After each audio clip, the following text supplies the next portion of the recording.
जी जनाब, तो इस वक्त हम जियारत आए हुए हैं, कोयटा से जियारत की तरफ आए। अस्सलाम वालेकुम। इस वक्त हम जियारत के एक वादी में मौजूद हैं। इस वादी में ऊपर पहाड़ों पर जो बर्फ है वो पिघल कर यहाँ नीचे आई है और यहाँ एक छोटी सी झील बन गई है। तो ये जो पानी इस वक्त यहाँ झील में है, इस पर हम खड़े हुए हैं और इसकी गहराई का इस वक्त हमें कोई अंदाज़ा नहीं है कि ये कितनी गहरी है, लेकिन फिर भी हम यहाँ खड़े होकर वीडियो बना रहे हैं। और वो हमारे मुबीन भाई, जैसा कि आप देख रहे हैं, मुबीन भाई यहाँ बर्फ की झील के ऊपर खड़े हुए हैं। आगे बढ़े, आगे बढ़े।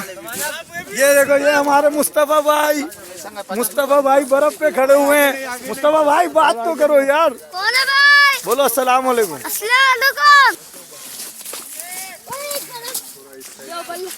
ये एंगल लो, ये एंगल में ना, इसमें चेहरा सही आ रहा है इसमें।